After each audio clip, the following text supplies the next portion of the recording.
please, Helge, introduce yourself? Yes, I will do that when I open. Yeah. So should I start sharing? Yes. Okay. Yeah, so, okay. Yeah. Yes, so we're ready to start. I'll start at the recording, and then you do the introductions as well, everybody, because I wanted to suggest that it's not only the colleagues from Norway, but that you also introduce yourselves. Is that okay? Yes, no problem. Perfect. Then that's all from me, and I'll leave it to you. Let me see. Okay, so we can start with the introductions for you to follow the lead then, Helge. Okay, well, my name is Elin Flores. I am leading this initiative about building the population-based register. I'm here representing right now the INE. Leonardo, our subdirector of the technical area, is a little bit late, but he's gonna join the meeting in a minute. Well, so I'm gonna give the word to maybe Fernando.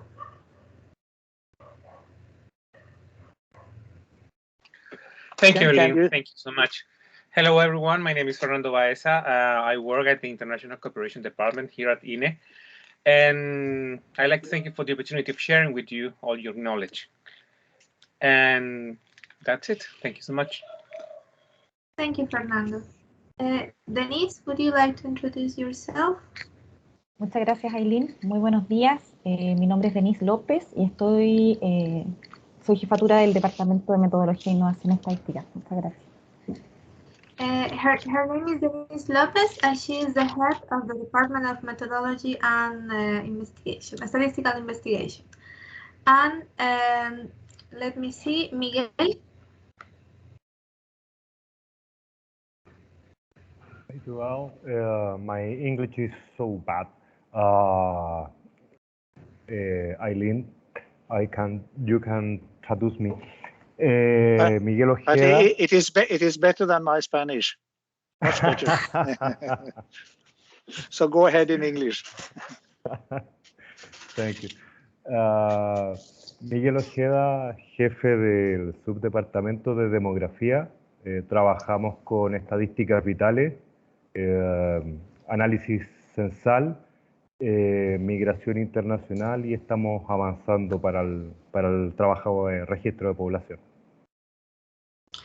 His name is Miguel Ojeda. He is the head of the subdepartment of demographics, and basically in his area they work with statistics of migration, they work with some analysis of the census, and also with vital statistics. And well, they are joining also the work in this area, and they are pretty important in this work. So let me see. Las proyecciones de población, disculpa también. And also the population projections. Their department is in charge of that. Let me see, Julibet.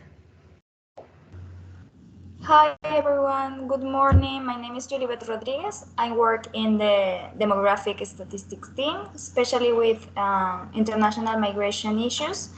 And we are looking forward to know more about the Norway experience. Thank you. Thank you, Julie. Mendel, can you introduce yourself, please? Yeah, hello everyone. I'm having some connection trouble, but well, my name is Mendel and I work at the technical area of the census project. Thank you. Thank you, Mendel. And let me see, Gonzalo. Gonzalo Gio. Hola, hello. I'm Gonzalo Guio. I'm sociologist. I work in the subdepartment of demography in population projections. Thank you, Gonzalo. So let me see. I think there is no one else from INE. So I give you the word. Thank you, Eileen. I will now try to share the presentation.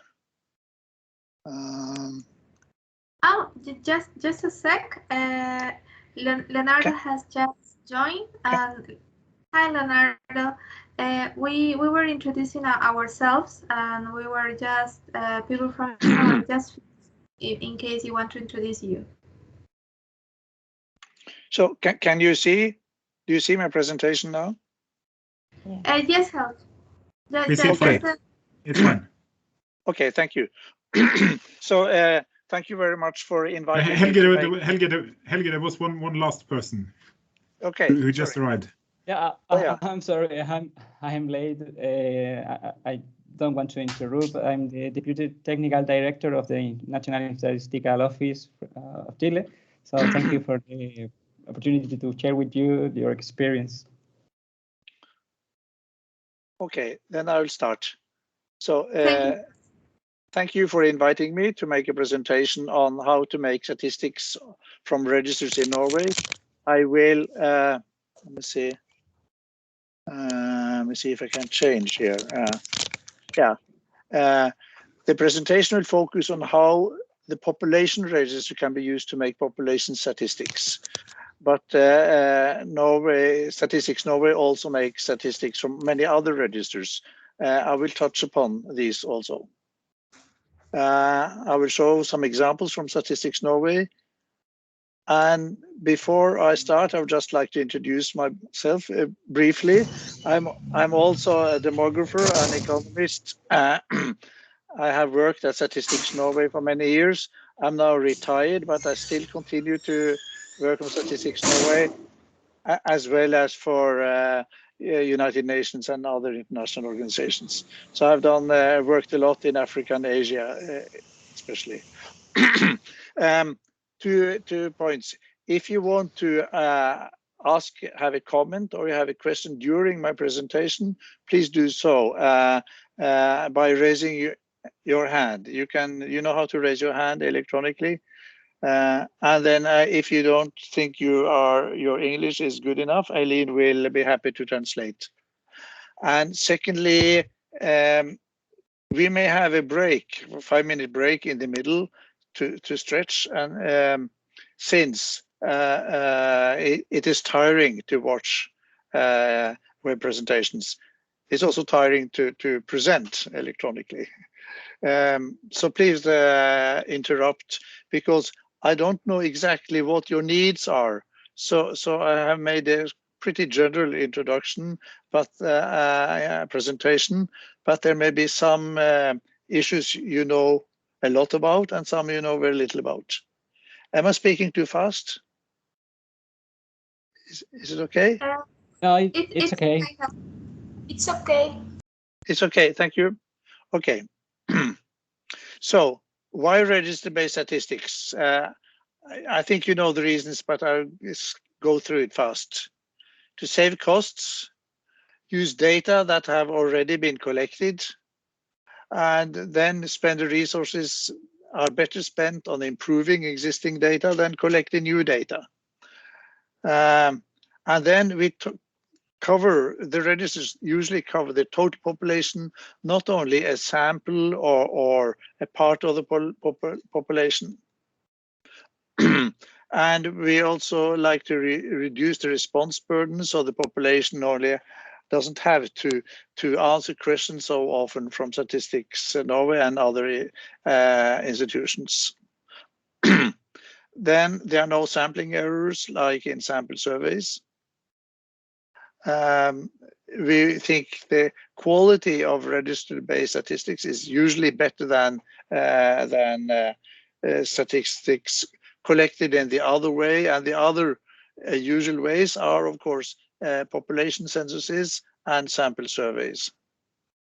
Both have advantages, but also great disadvantages. Then improved timeliness. Register statistics based on registers can be produced very fast. It can be produced only a few days or weeks after the actual events happened. I'll show you how this is done in Norway. So what is a population register? It's a system for recording and storing data on individuals. It requires regular recording and updating of data about the members of the resident population. That's how we do it in Norway. There are some countries that have a register only of citizens or of other special groups. In colonial times, in Kenya, there are the data only on all the colonialists, for example. But we think it should cover the total resident population, because it doesn't matter where they come from or what the citizenship are. Because they all are the member of the population. They drive on the roads, they require health services, go to school, drink water, eat food, etc. So they're member of the population, and it's useful to know how many there are and where they live and how many there will be in the future. This means that new entries and exits should be recorded.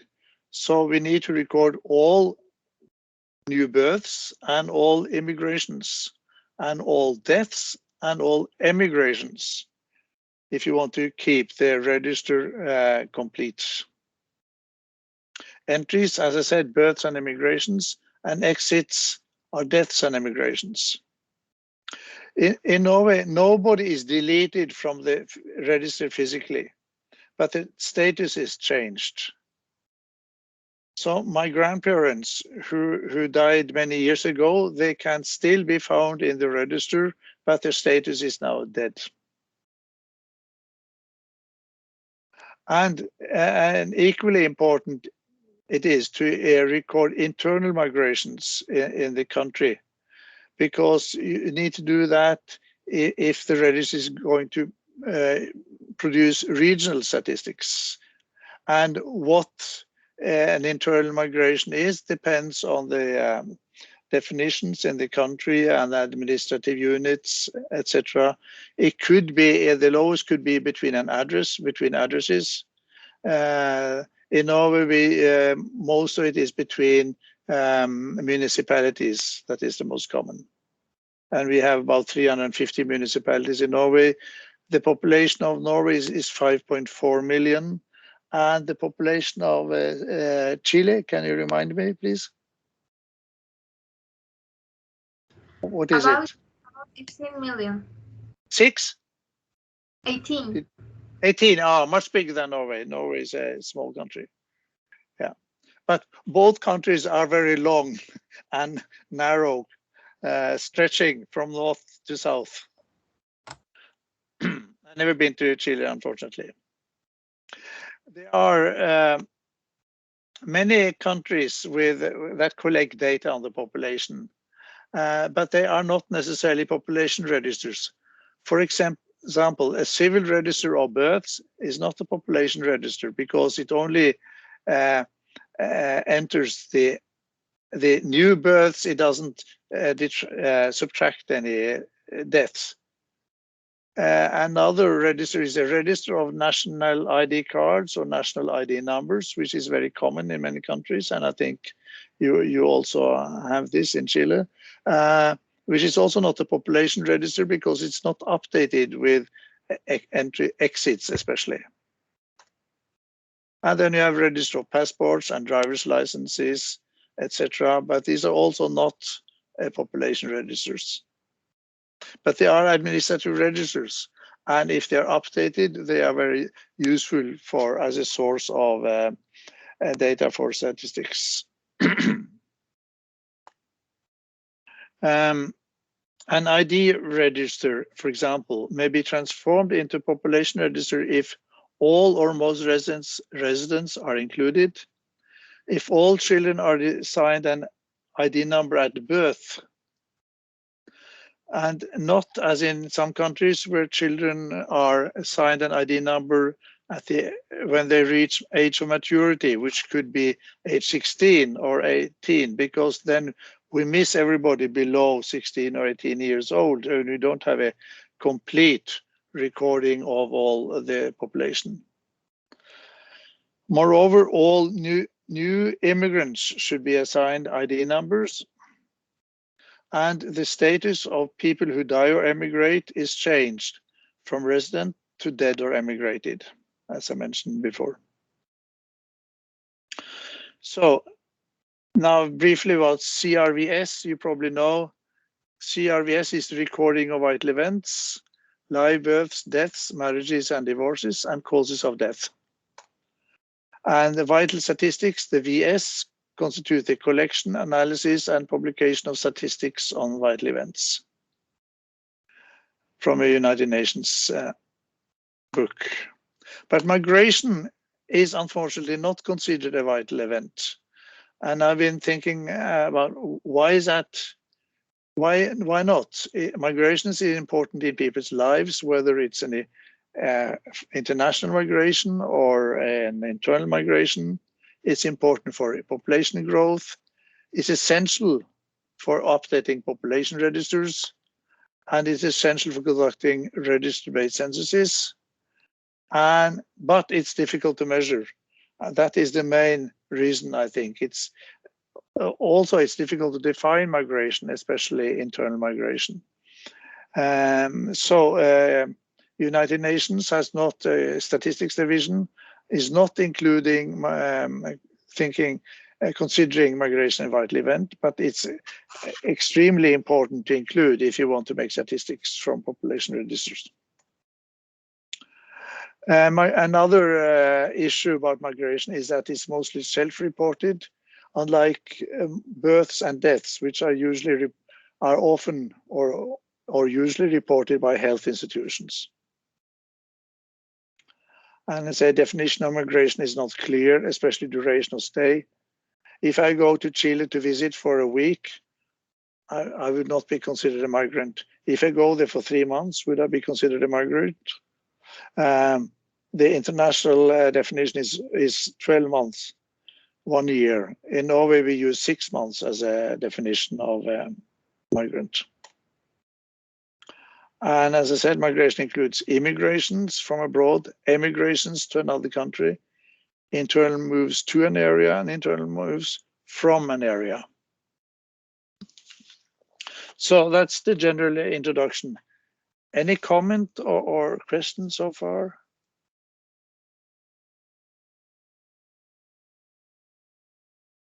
Okay, now I will go on. Aileen? Miguel? No sé si posteriormente va a ahondar o no, pero me gustaría saber cómo miden la migración interna y a qué nivel la están midiendo. Yo tengo entendido de que tienen 3 divisiones internas, el país, las provincias, los municipios y los barrios, pero ¿a qué nivel lo miden? Okay. Miguel is asking, how do you measure internal migrations? He understands that, for example, you have like a national level, the department of local level, and another one. So I don't know if you could comment a little bit about that. Yeah, if I understand the question correctly.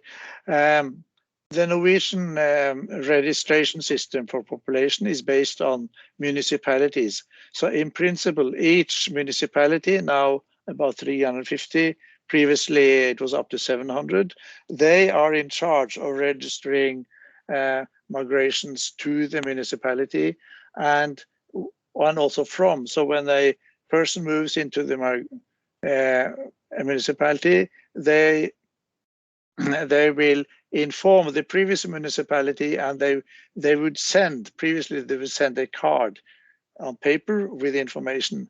But now all this is now done electronically. So in fact, we don't have local population registers anymore, and we have a central population register. But since we don't have local registers, we can just call it a population register.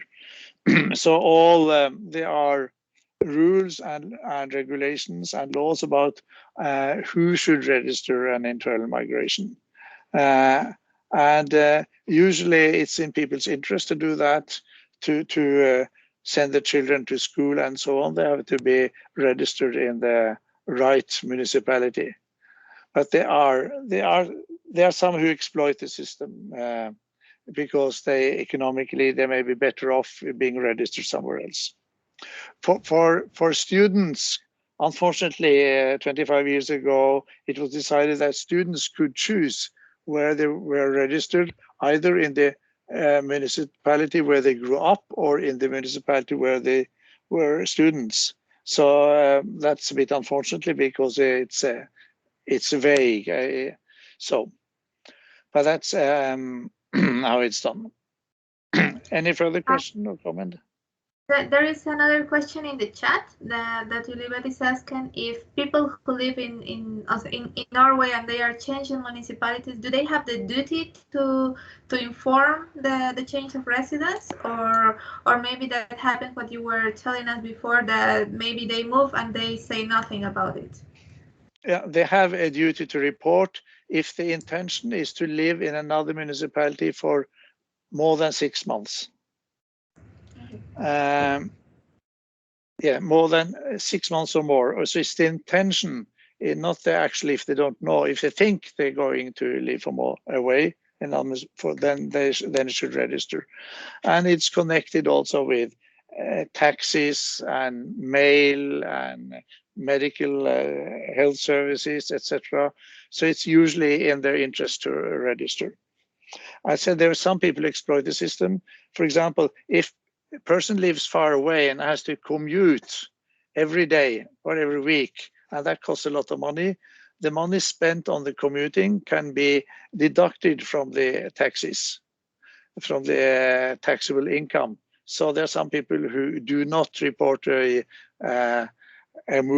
internal move because they think they will benefit from it economically. But most people do. I will say something about external migration afterwards. More comments? Questions? Any more questions? Sí. No sé si ellos tienen el problema de las segundas viviendas como tenemos acá en Chile y cómo resuelven la residencia de esas personas. Y si su migración interna desagrega entre urbano y rural. Okay. Another question about migration health that Miguel is asking if, for example, here in Chile, there is an issue that some people have two houses basically in different municipalities. So if that happened also in Norway, how do you solve the belonging to one municipality? And the second question. Sorry, Adin, could you repeat the question, please? I did not catch. Okay, some people here in Chile, for example, have two houses, and they during the summer season, for example, they go to that house and they are commuting between houses and municipalities. So how do you work with that? In which municipalities they should be written on, and also if you differentiate the rural or urban area in the statistics of the register. Yeah, people. So we talk about the place of usual residence, which is a common concept in demography, and it is the place where they spend most of the time. So at least half of the time, or they spend most of the nights. That is where which should be considered place of usual residence. Whether it's urban or rural, if I understood right, that doesn't matter really. It's by municipality, and some municipalities are in rural areas and some are in urban areas. So it doesn't really matter. We don't have, still have some municipalities are called cities or towns, but it is of little significance. Okay, then I will thank you for interesting questions. It's good to clarify. Thank you, Helge. I think there are no more questions by now. Okay. So in general, the production of Norwegian statistics is more and more based on administrative registers. And this development started really in 1964. I will talk more about that. And the reliance on administrative registers has spread from statistics on individuals, these people, to other areas such as companies and real property. The Central Population Register of Norway, it could just be called Population Register of Norway, was established in 1964 based on the 1960 census. So everybody who was enumerated in 1960 was then assigned an ID number. And this was done by Statistics Norway because we did not have a special institutions for that. So the population register was in Norway for the first almost 30 years. So I think you will talk about that later. So when you are establishing a population register in Chile, how are you going to establish it? How are you getting the initial population? So the two approaches, I said, starting with the census or starting with everybody who has an ID number, for example. These are the two main approaches. And as I said, I call it CPR, the Central Population Register, is the primary source of population statistics. The additional source is sample surveys. And it's also used to draw samples for surveys, which is much better than going from house to house or drawing houses on the map or something, which is common. And in censuses, the CPR gradually became the major and only source of demographic data. And I'll show you something about, talk a little about censuses because, as I said, that's the most important source of demographic data in most countries. In 1960, that was the last fully traditional census in Norway where there was fieldwork and enumerators going around and with forms. In 1964, then we established a population register and introduced ID numbers. In the 1970 census was mainly traditional, but it was used to check and update the CPR, for example, for marital status, which was sometimes recorded wrongly, to check that it was correct what the register said. It was also used to establish a statistical register of education. And it was the last census with enumerators. So it's already 50 years ago. In the 1980 census, the questionnaires were pre-printed with name and date of birth of all household members and sent to one person in the household by mail and returned by mail. So that was a big saving, of course. But all demographic variables in 19 censuses, such as age, sex, marital status, and so on, were collected from the CPR. In 1990, then there were administrative data not only on demography, but also on education, income, and geography. But there were census questions on labor, households, and housing. And only a sample was enumerated to save money. And I would say this was a failure. Well, it didn't work as well as some people thought. I will not go into that. Then in 2001, all data on persons were drawn from registers. But there were questionnaires for households and housing. And the census, almost the sole purpose of the census was to establish a dwelling register, because to link persons and dwellings. Previously, all people in all dwellings had received small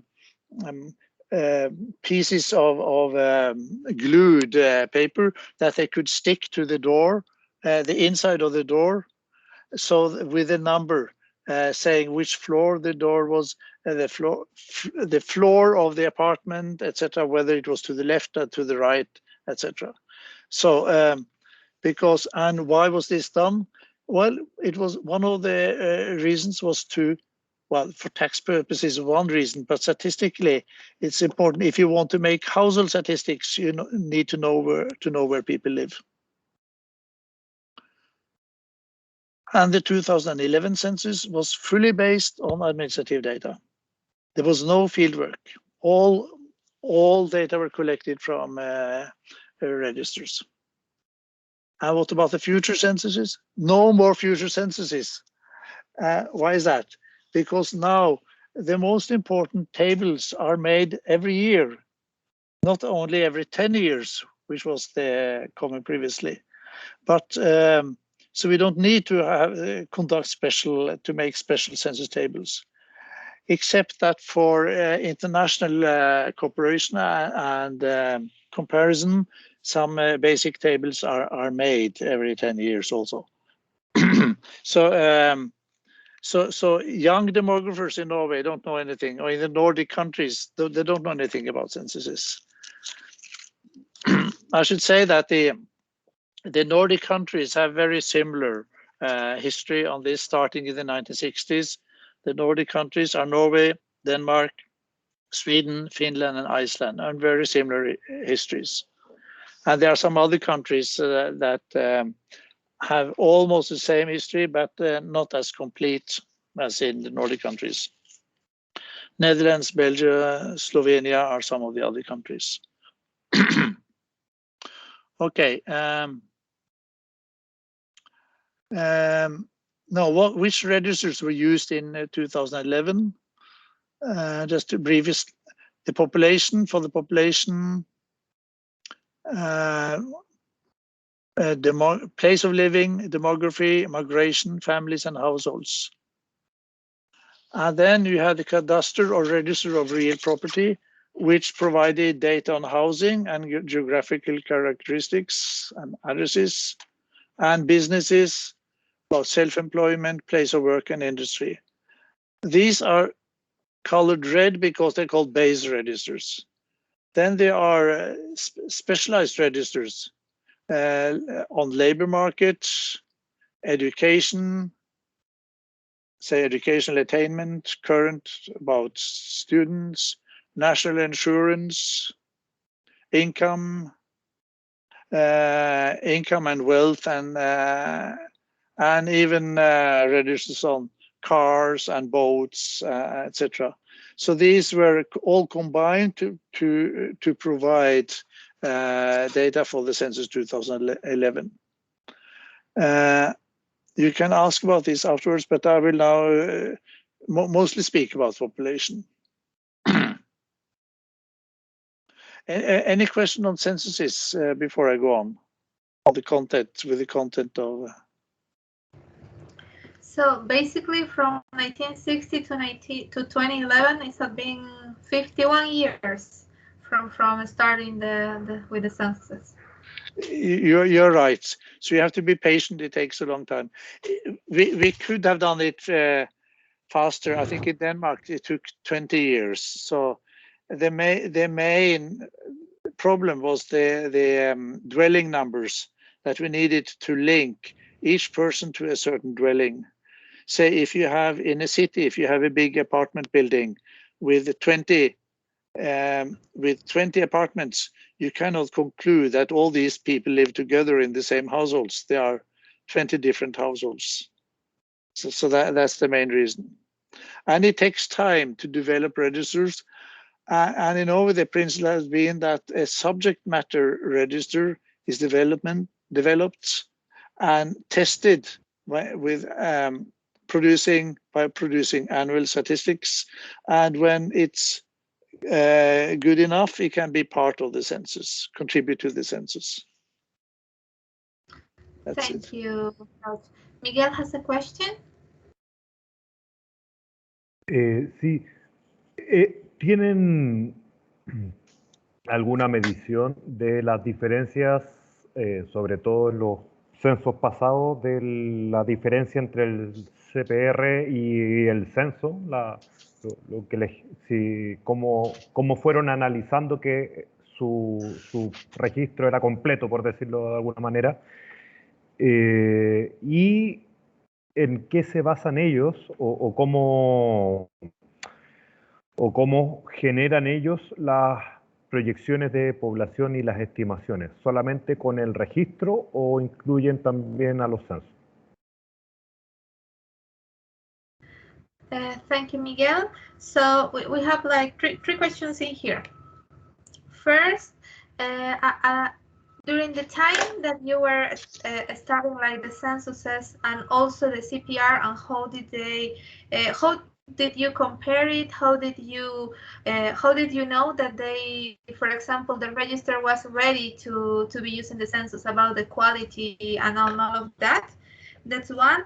And also, how did you work and how do you prepare the population projections in here? Just using this register-based information, and how did you do it between the time that you were jumping from the presential census to the CPR using?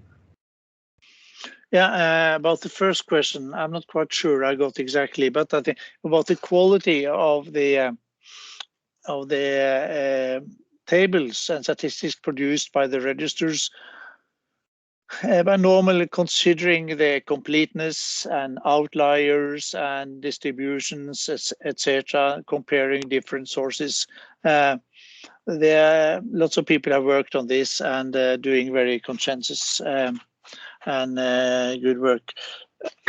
About the population projections, I am more able to answer since I was head of the Norwegian population projections for about 15 years.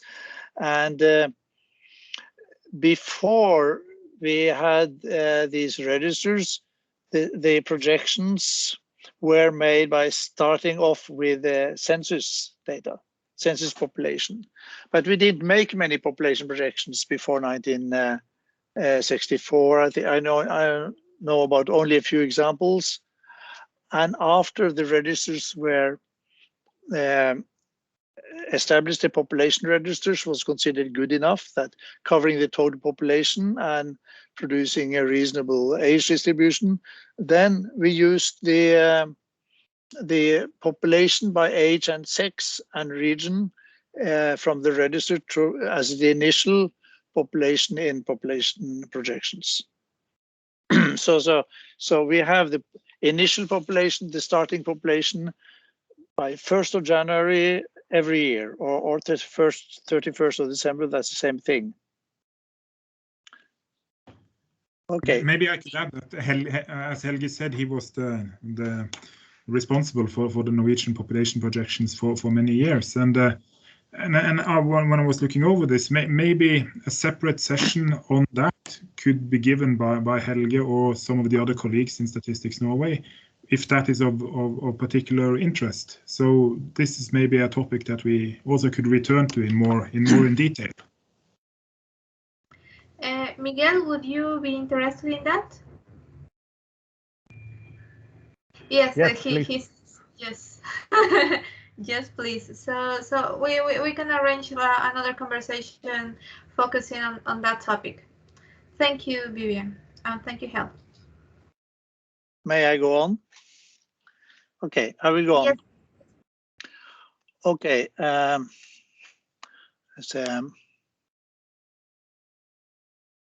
Yeah, the most important variables in the register are the personal identification number, which includes date of birth and sex as part of the number. I can come back to the construction of ID numbers if you are interested. And it has of this structure: date, day, month, year, sequential number, and check digits. But you have your own number in Chile. And then there is full name of a person. Then there's resident status.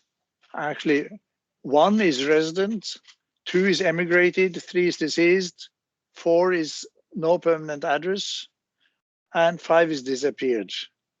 And then you have changes between. So when I lived in other countries, and then my resident status was changed from 1 to 2, and then back to 1 again. Except I've checked the register, and they made one mistake once I returned from Botswana. And then municipality of residence, which is a 4-digit number for each municipality. Then address, name of street and street number. And dwelling number, which was introduced in 2001. Country of birth. And if the country of birth is in Norway, then the municipality of birth. Also for all those who were born before 1960, before the census. Citizenships,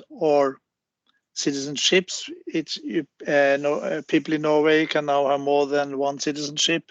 It was introduced last year. And including no citizenship or stateless, which is an issue I've done a lot of work on. Country of immigration, or actually it's country of emigration, where people emigrated from to Norway. So it should be emigration. Oh, sorry, country of immigration when people leave Norway, and country of emigration when people come to Norway. And then marital status. And then the PIN, the ID number. This is extremely important. Of the spouse, when the person marries, the PIN or the ID number of the spouse is entered into the register. And also the mother and father on everybody in the register is entered. Except for the oldest people in the register, then the ID of the PINs of the mothers and fathers may be missing, and also for many of those born abroad. Then they may not have PINs at all. And because I'll come back to that, this is extremely important because it makes it possible to produce statistics on, say, on grandparents and grandchildren, and we can produce parity-specific statistics on births. We know the population, we know how many women, and actually men too, who have had no children, one child, 2, 3, and 4, etc. So which is called parity in demography. And for research, this is also extremely important because we can then use this to study hereditary diseases. Okay, now where sorry? A question held about the personal identification number. So it has 11 digits, I understand, yes. And it is a unique identifier for each person. Yeah, that's right. Okay. Yeah, and most countries, it varies.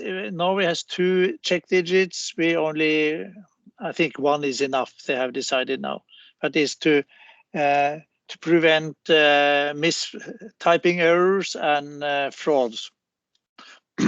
Now, the Central Population Register was moved from Statistics Norway to the Directorate of Taxes in 1991 because it was not considered proper for a statistical office to deal with person data of largely legal nature. A statistical office should work on statistics, and it should not disclose data on individuals to other sources, to other institutions or people. So where does the CPR in the tax directorate, they get their data from many different sources I will show. So this I can go not. This is very big, but I'll yeah. Juliet is asking how these variables, the ones you were telling us about, how they are filled.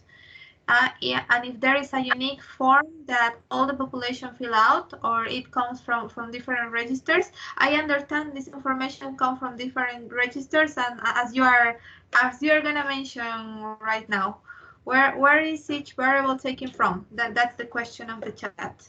Yeah, I will come back. I hope I will answer those important questions in the following. Just to take some examples, say, information about births and deaths come from health institutions. Let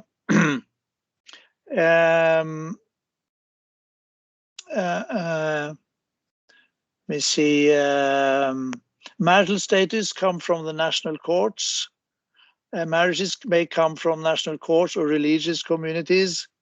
Here, adoptions, data on the adoptions come from the Directorate of Children. Migrations, immigration come from the police or the Directorate of Immigration. And here, the address comes from the Norwegian Mapping Authority. And events abroad of Norwegian residents abroad come from Foreign Service missions. So there are many. So, but which data come from, which variables come from the Statistics Norway? No data. A statistical office should not share data on individuals in general. But the registry also distributes data to other institutions. And there you see that Statistics Norway is a big recipient of data. It receives the total register. Sorry. It has a copy of the total central population register. And tax administration has big parts of the registry. The Directorate of Election uses the register to produce electoral lists. And they are also distributing data from the registry to many private companies like schools, universities, banks, insurance companies, and then they don't get everything, but they at least usually they get a name and address and date of birth, etc. So during the recent when the vaccination against COVID-19 started, I got a call from the part of Oslo where I live whether I wanted to be vaccinated, because they had they started at the top, the highest ages, and then went down. And so when it came to my age group, I got this call because they had a list of everybody. So how this is done in countries where they don't have a population register, I don't know. It must be complicated. Okay, now in Statistics Norway, we have a statistical population register, which is used to make statistics. And but data are on all new events, and changes are transferred from the CPR in the tax directorate every night, 5 times a week. So we have an exact copy of the CPR in Statistics Norway. And they are registers are essentially they're identical. They are checked after 10 or 15 or 20 years. They are still practically identical. But the statistical population register includes additional and derived values produced by Statistics Norway, for example, for place or country of birth before 1960, which is not part of the CPR. Some records are delayed because of late registration. I'll show you in a second how this is, because of course it takes time to register an event in the CPR administration and then to transfer to Statistics Norway, although that is done every day. To produce statistics, we have a so-called cutoff date, which is 31st of January. So all events that on the previous year that arrive in Statistics Norway after 31st of January are not included for the previous year, but in the current year, because some events may take actually years to register. So population statistics for the previous year is published at the end of February. Then population by age and sex and births and deaths, etc., at the end of February every year. So here is somebody, I wrote an article on this several years ago, and then I had somebody to produce a table showing how many days it took for an event to be registered. Say that for births are the dark blue, and after a week there were say 5%, but after about 4 weeks, almost 100%. Death started off faster after a week, almost more than about 50% were registered, but it took longer before all deaths were registered. And immigrations also registered quite fast, because most people who immigrate to Norway, they have to register with the police or the immigration, the directorate or somebody. But immigration is a big problem, because people will usually register an immigration themselves, and there are many people who don't know that they should register, or they're not interested, or they forget. So we see that after 40 days, only about 70% of emigrations were registered, and some emigrations were only registered several years afterwards, and that was because it was discovered that these people are most probably have left the country without registering.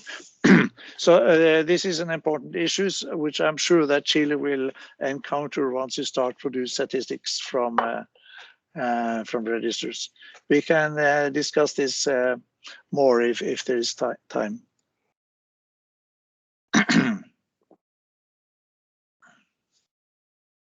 Thank you. A question, you were asking us to have a break. Do you want to have it 5 minutes now? Yeah, I'm happy to have a break. 5-minute break. How is it if you run out of time? Can we continue a little bit past half, a little longer, or how is that? Is that possible? From my part, it's okay, but about the agenda of my colleagues is generally busy. Would anybody have problems to have like 10 more minutes after the time that was scheduled? For me, it's okay, Eileen. I can stay. Okay, yeah, that we can start. We can stay a little bit longer. It's not a problem. Yeah. If necessary, I will try to finish on time. But if you have many questions, which you have already had, it will take longer. Okay. So then we have a 5-minute break. Exactly 5 minutes. Okay. Thank you. So, thank you. Thank you. Thank you, Helge. And just for those that have to leave early, we have the recording that we're sharing. So if there is anybody that really needs to go, don't feel bad. You can see it afterwards. Ja. Det er bra. Hvordan syns du det går? Snakker jeg for fort, eller tror du de skjønner det jeg sier? Tror jeg ikke. So, now you get a bit of Norwegian. Ja. Nej, jeg synes, det er fint. Der er mange spørgsmål. Ja, så det betyr at de følger med, og det er bra. Ja, men de er også meget interesserede. Så. Ja. Super godt. Veldig og jeg bra. beklager den lidt kaotiske start, men det er altid, når folk kommer ind, og der er ikke rigtig start til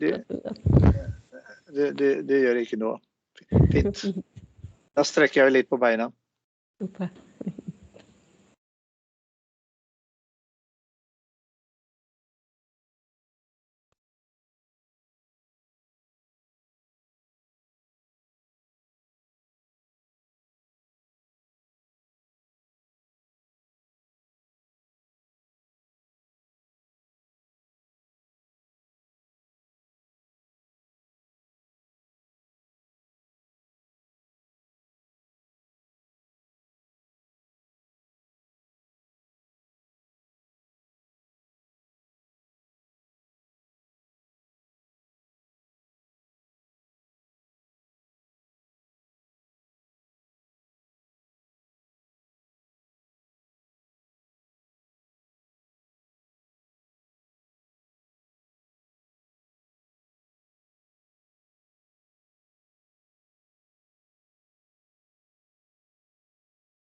Are you ready? I am. I'm also ready. I don't know what about the other participants. What about the rest?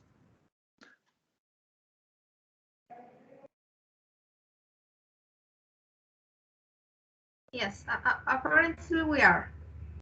Okay. Just Vivian is not on his desk, but I guess we can start. Okay, then I will continue.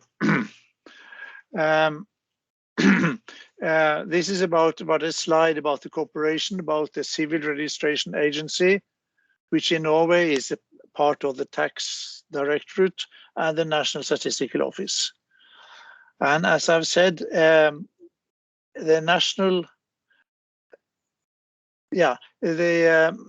civil registration agency transfers microdata to the NSO, that is unit level data or data on individuals.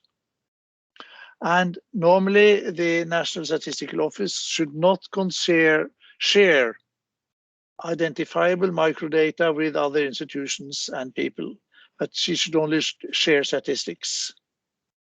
But statistical use is important for quality control. And what if the Statistical Office discovers errors? For example, mention one example that there were stories about a woman becoming very old. The oldest woman in the statistical registers was turning 112 years, 113 years. So my colleagues, they thought this was very strange. Is this person really that old? So they went to the house, the address of that person, of the woman, and there was no house there. But they knew her name, and they called the person with the same name, the same surname, and he told them that, oh, my mother, she emigrated to Spain 10 years ago and died. So, and that death was not recorded because she had, it was not recorded. So it was an emigration that was not registered. So an example of, but then, should then the Statistics Norway be allowed to report this to the Civil Registration Agency? According to Norwegian law and regulations, it's okay, but it's against one of the fundamental principles of official statistics to share. But the interpretation is that this is a complaint about data quality, so we are allowed to do it. This is a long discussion that I will not go in. We don't have time to go into now, but it's interesting. I've had long discussions with, say, an English statistician who is strongly against this, but what the policy is in Chile, I don't know. Okay, I will continue. And these are the principles. I got a question, an internal question that they were asking me in the chat. What happens, for example, when you started to integrate the information from the different registered sources? If it was the case that, for example, in one register it was it was a woman, it was a man. What happened in that kind of a scenario? Which did you have to confront it? And if you did, how did you establish the priority of one register about the other? Or maybe you didn't have to work on with that issue. Yeah, I was not involved in this case, but so there are two ways of doing it. One way of saying, we think that the person with this ID number has emigrated and is dead. The other approach is to say that you should check people who are old people. We think that they maybe have emigrated, so that without ID numbers. So now when Statistics Norway discovers that people have probably emigrated, for example, there was a sample survey of all immigrants, in Norway, and then sent by mail. And many of the envelopes were returned to Statistics Norway saying that doesn't live here anymore, has moved. So then probably they had gone home to back to the country of origin or to another country, and then Statistics Norway knew the ID number. Could they then pass this on to? And I think in this case they passed it on to the population register with the ID number. This is a big discussion that has to be resolved at the national level.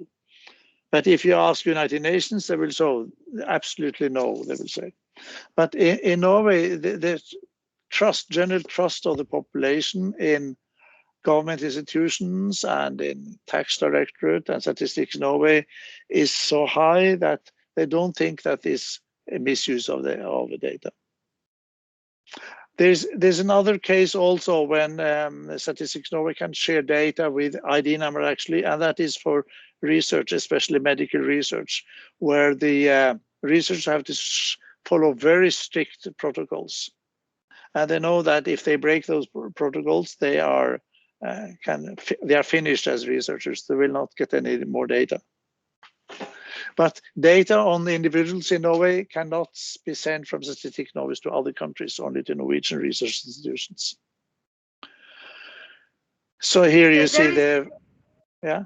Sorry, in the chat, that's Miguel is asking if it is possible to integrate information from the CPR with those from the police, especially for immigration to people who leave the Eurozone. Yes, that's how it's done. We are combining registers, and because I will say more about this, but the same ID number is used all over the government. It's used in the by the immigration department, the tax department, by banks and schools and universities. So when we make census tables, for example, we link data on people from many different registers. Okay, can I continue? Please continue. Yes, thank you. Okay, yes.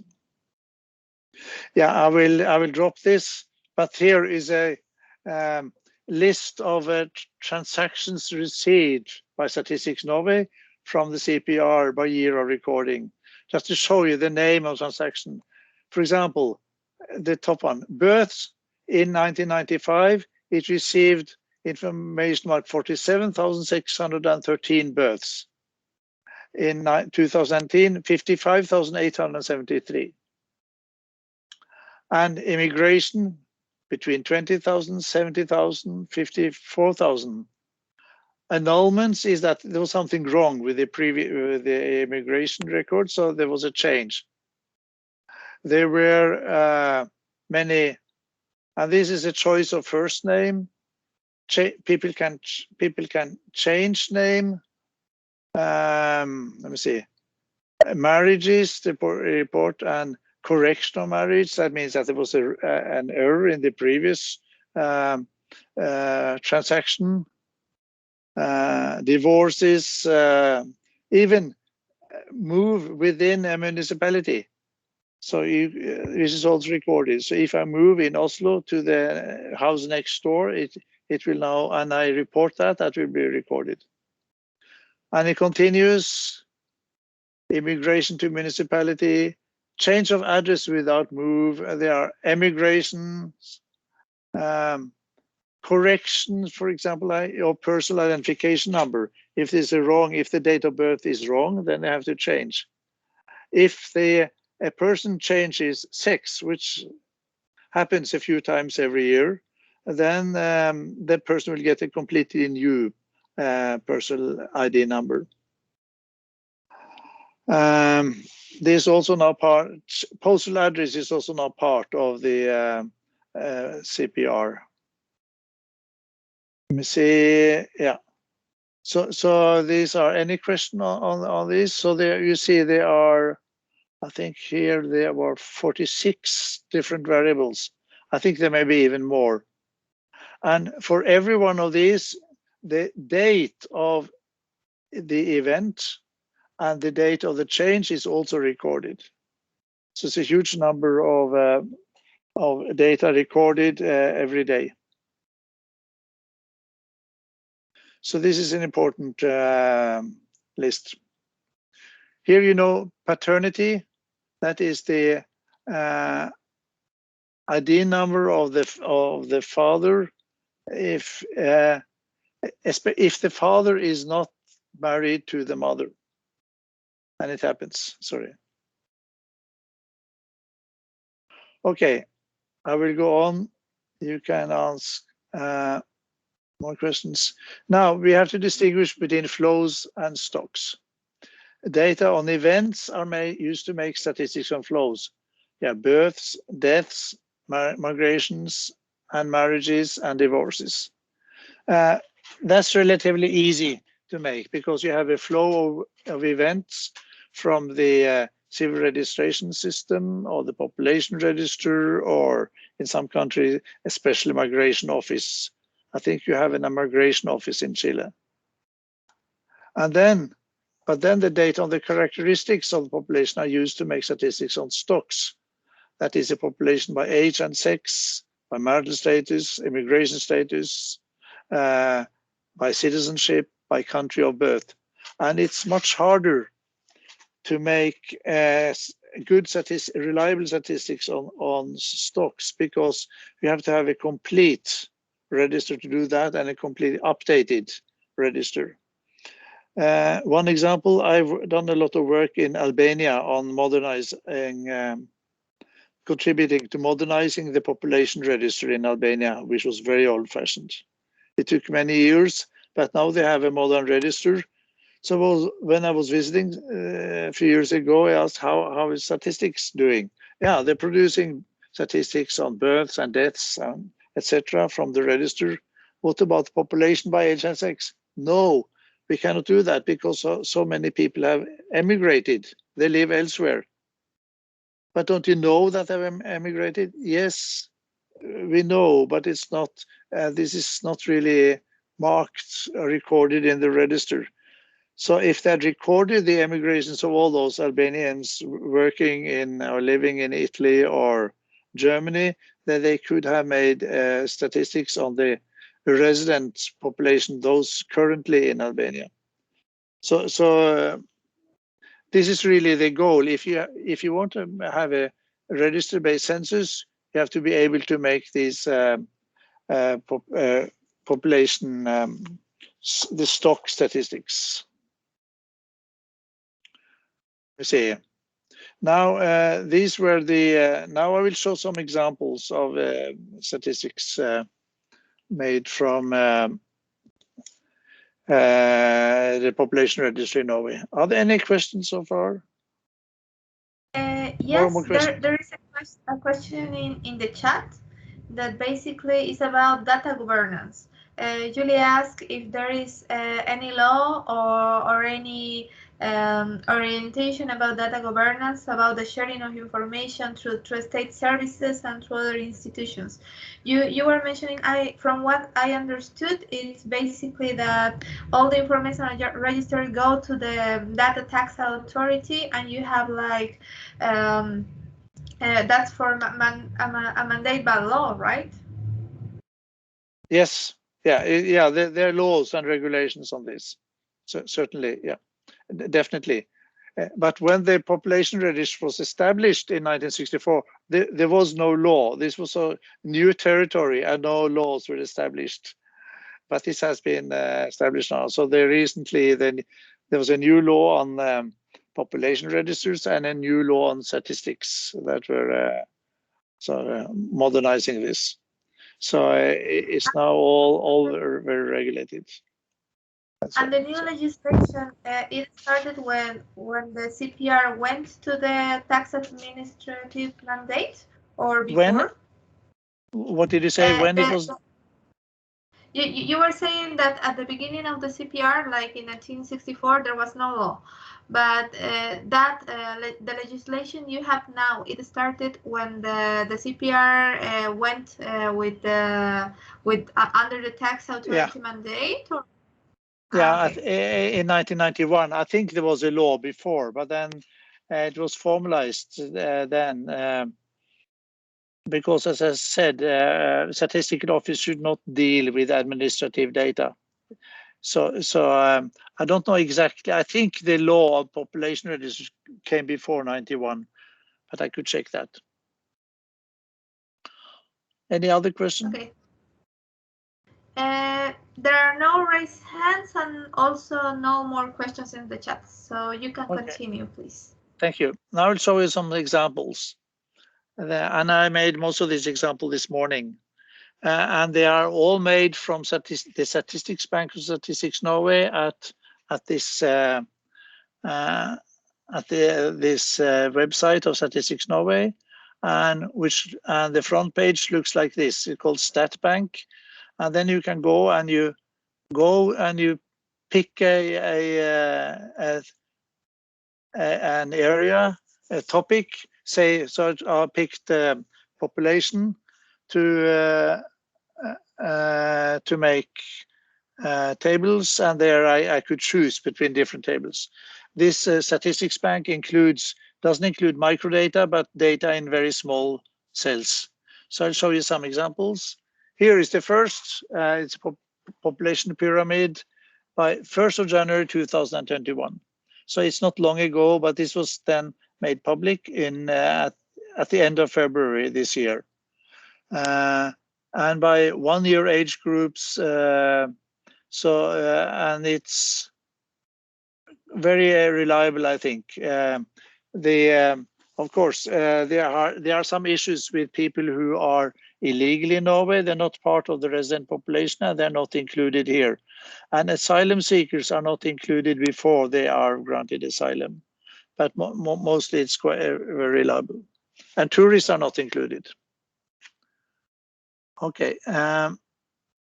Then he's just showing births by year, both sexes from 1990, 86, 87 until 2020.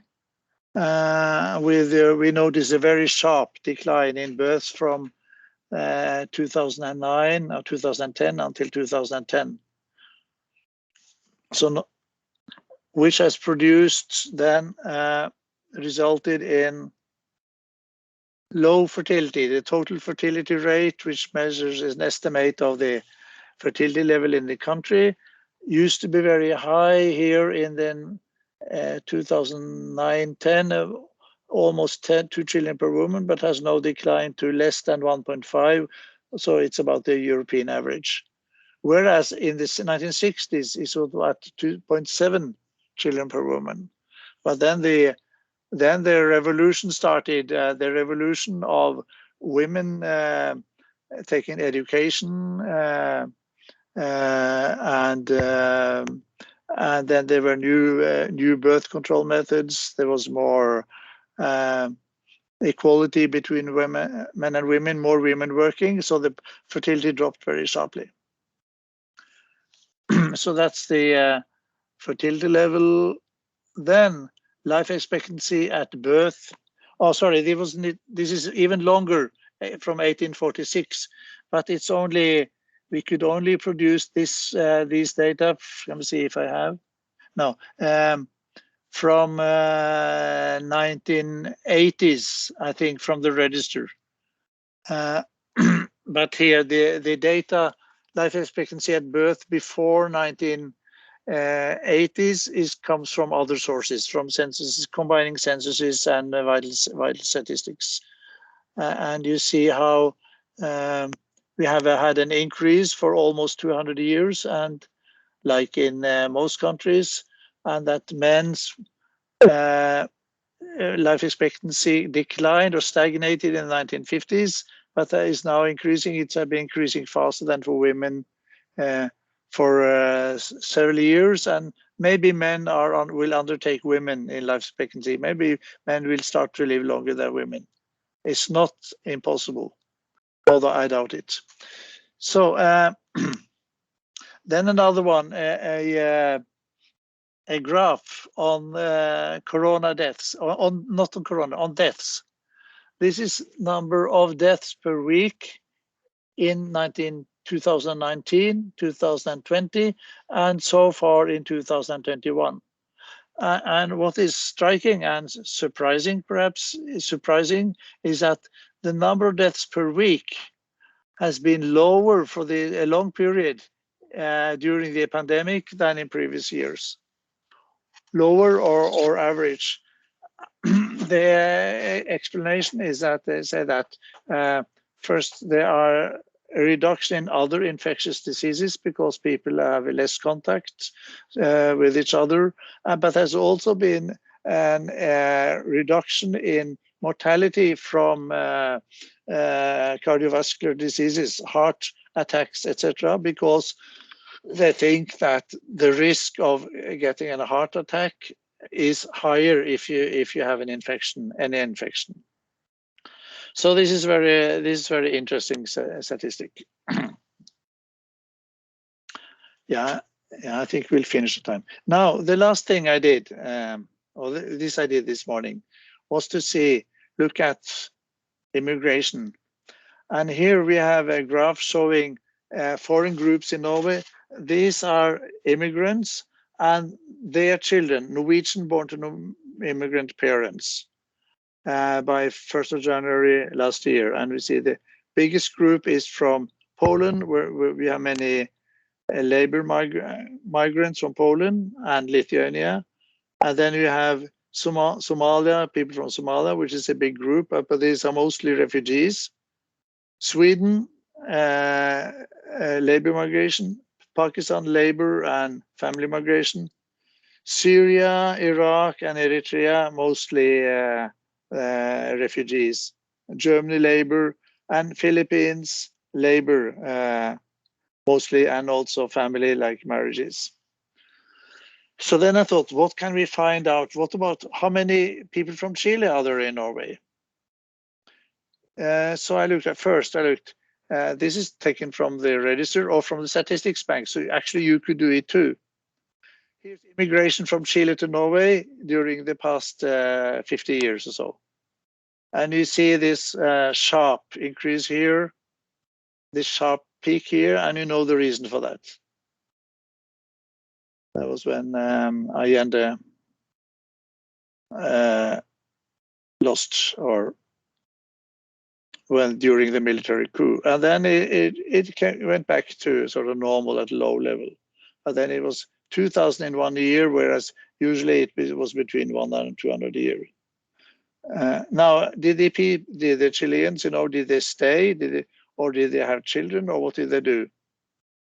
And citizens of Chile living in Norway, this is by statistics by citizenship, so I selected Chile.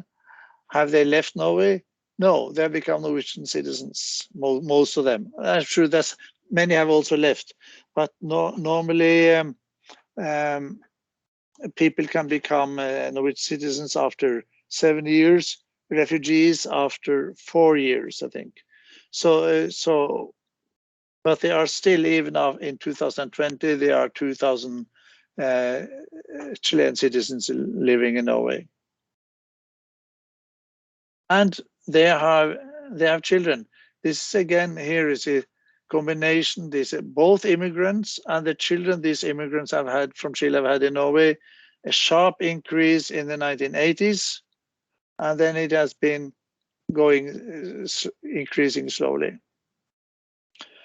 So I could have made similar graphs showing immigration from countries like Iraq and Syria, where you could clearly see demographic crisis and armed conflicts.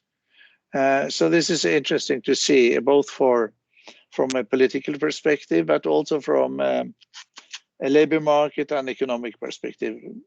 We have a big debate in Norway now how many immigrants should come to Norway, and so in the 1970s everybody could immigrate to Norway, but then after a while many came, and some political parties thought that too many. So these were my slides. I'm open for more questions. Thank you. Thank you, Helge. Is there any more questions from the team?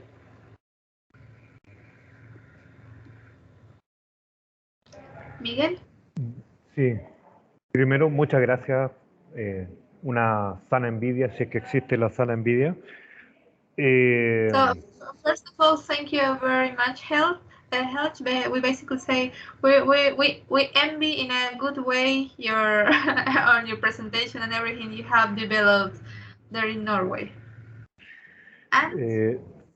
Sí, yo tengo dos preguntas que son un poco quizás muy específicas y lo podríamos abordar en otra ocasión. Si tienen problemas con entrega de información nominada por una parte y cuánta gente considera el equipo del proyecto del CPR, si ese mismo equipo ve también proyecciones y estadísticas vitales, por ejemplo. The first question is basically about if there have been any issues or problems with the delivery of nominated information to the CPR. As I understand, as there is a law with the tax authority, maybe you haven't had that many. Let me see. Did you talk about information to the register, population register, or from the register to the register? We can talk about both. Yeah, you see, in general, as I said, Norwegians have a lot of trust in government institutions and also in the population register, because people living in Norway benefit a lot from the population register, because it helps us a lot. If I go to the doctor, I can just tell them my date of birth and they will look me up. If I get a prescription from my doctor, I don't get it on a piece of paper anymore. I go to the closest pharmacy and they have it in the database.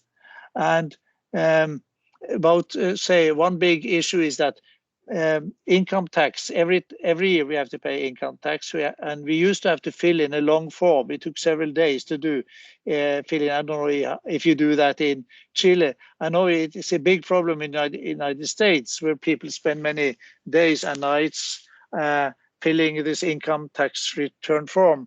But now this is done by the government. So the tax directorate sends electronically these forms out to everybody at the beginning of the year.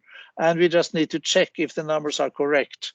Maybe they have made a mistake, or maybe there's some income that they did not record, or we have income or property in other countries which should also be recorded.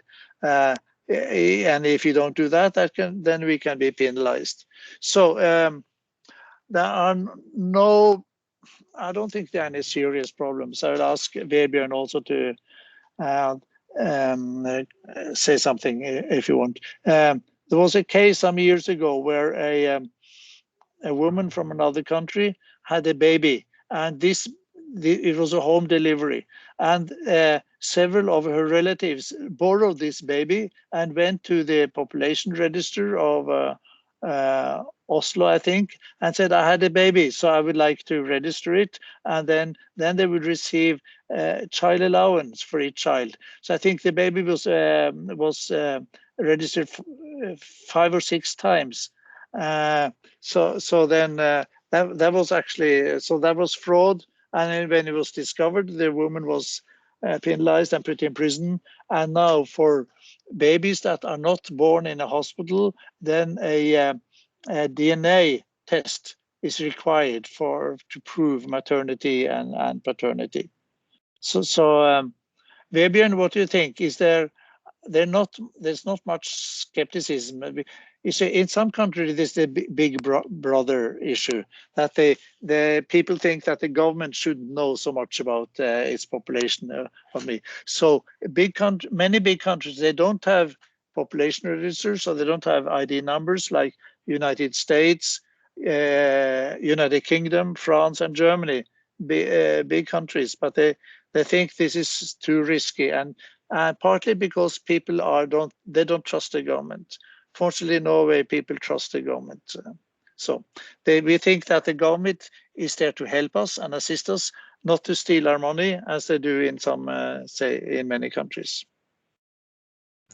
Thank you. Yeah, I can only reinforce what Helge is saying. And there are also independent surveys, not carried out by Statistics Norway, but by other private firms and so on, that show that the general trust in these kind of basic infrastructure of society is very high in Norway. So, of course, we are lucky in a sense that it is like this, and also what Helge has spoken about today, that the exchange of data between different government institutions is so.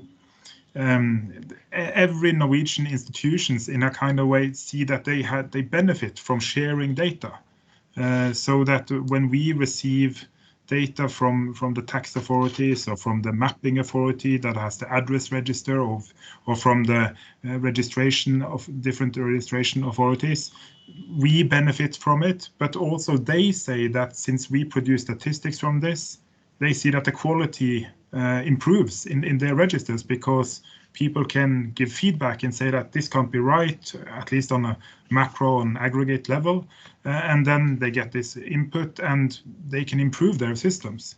So in general, it's yeah. But the whole system is built on trust, and we have to be very careful that the way we maintain this system, because if the people start to question it, or if there are wrongdoings, then that can have serious consequences for the trust in the system. We have a strong data inspectorate that sees that all the institutions follow kind of the regulation, the laws and regulations on data confidentiality and so on. But trust in these institutions, they are not stronger than kind of the weakest link. So we can't have many examples of misuse and misuse of the different registers. So, but so far we have been lucky; it has not been many.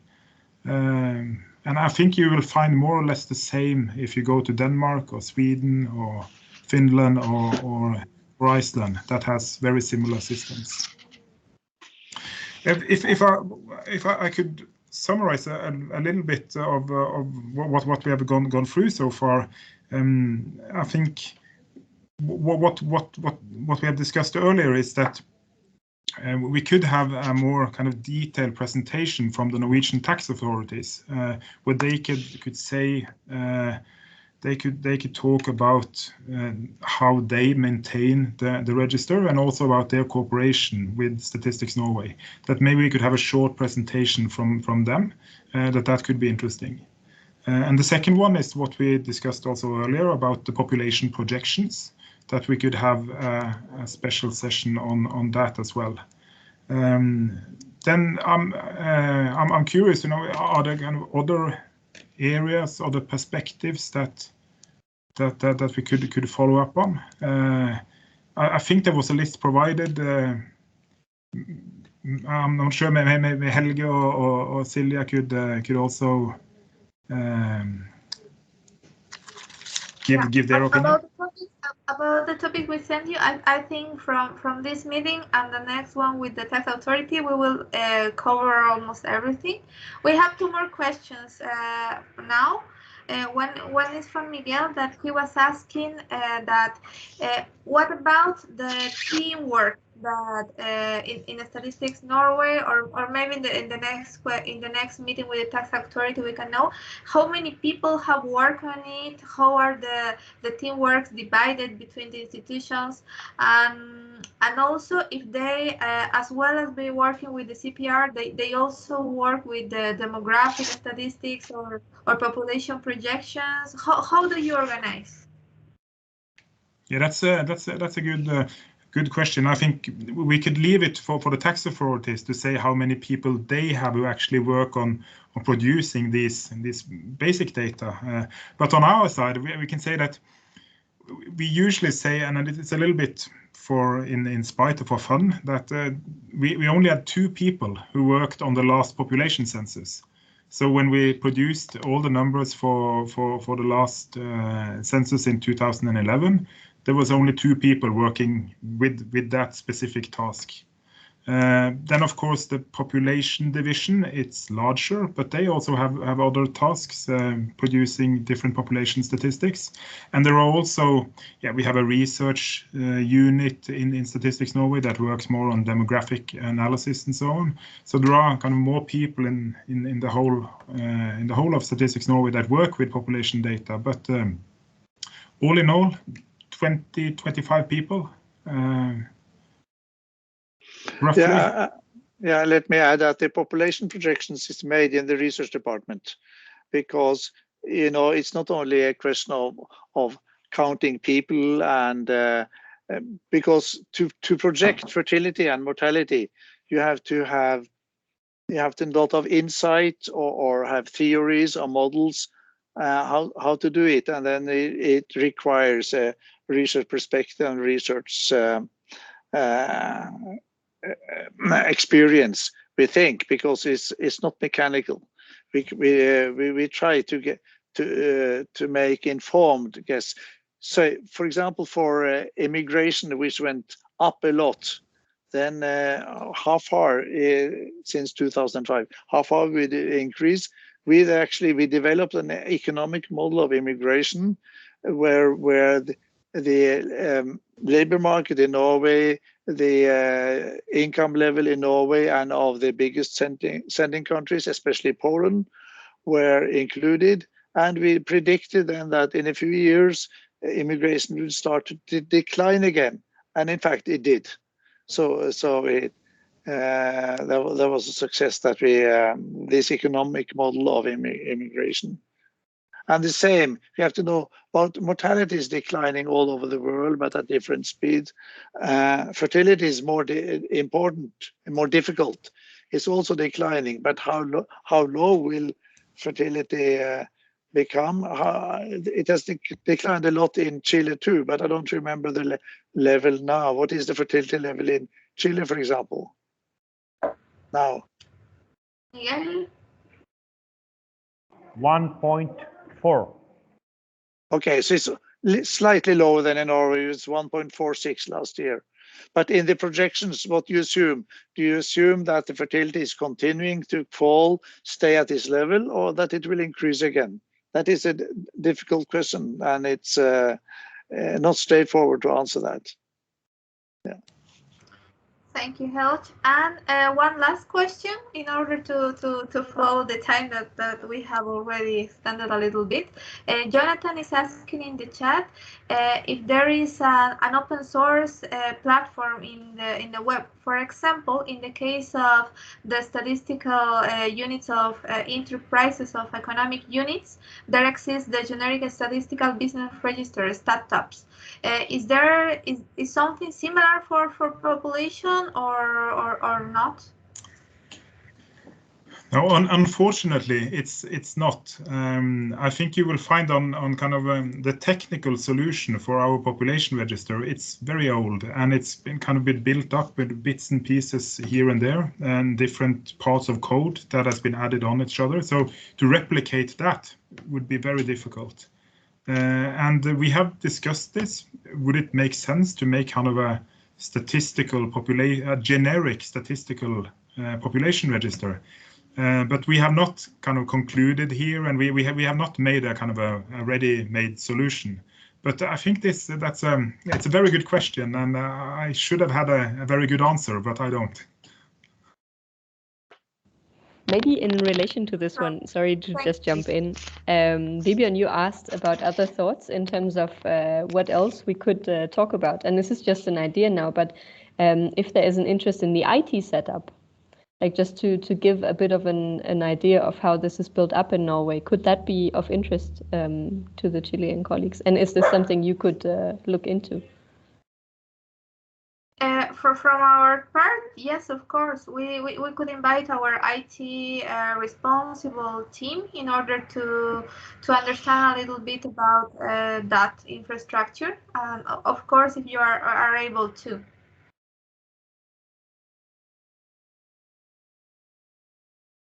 Yeah, Vebjørn, what do you think? Yeah, here we don't have kind of the expertise on this. It's we have to check it up a little bit. So I can make some inquiries. Neither me or Helge is an IT expert in that sense. So we have to look into it. But and then it's always with the IT people. It's a very it's a commodity that it's it's in high demand. So but we can ask. Maybe even just, I know the Danish model, at least there are some, I don't know, even some things are hired out between so the data transfer between the authorities is hired out to other companies, just to maybe give an idea of what the solution is in Norway, like how the whole, not go into details, but just to say this is how we set it up, or this is how we run the, I don't know, like basically the daily running. But this is also something we can talk with the tax authorities about. Yeah, exactly. Yeah. Yeah, Statistics Denmark has an interesting way of sharing data for research, where people sit in their institutions and they run remote control analysis of data that are in Statistics Denmark, but the microdata are not leaving Statistics Denmark. Yeah, so they have developed a system for that. And that's specifically for researchers, as you say. And then I think there's like there's a similar thing also for ministries. So this is, I think, like an additional bonus for data sharing, that some of them, they can request tailored microdata. Just as an incentive. Let me ask you, the Chileans a question. Is the population register in Chile developed for statistical purposes or administrative, or both? Well, as you know, well, as we were presenting Vivian the last before, we are in the phase that we have different administrative records from different institutions, and we are trying to combine all of them. So for INE, the objective is going to be pure statistical. So I don't think we are going to have that figure about using that information from the register base in order to have like legislation or administrative issues with other institutions, but that's because of the INE's mandate that basically everything we work with has to have like a statistical object. So maybe Leonardo wants to add something about that. My point is that I think the population register for administrative purposes is extremely important. And Silja, I'm sure, will confirm that for Denmark. It's hard to imagine the Danish or Norwegian society without the population register, without ID numbers. And there are very few drawbacks, or people are, as I said, most people are happy about it. There may be a few cases where people think that the government knows too much. Those who want to cheat on income and taxes, of course, they are unhappy. But most people are not cheaters; they are honest. So it helps a lot in daily life.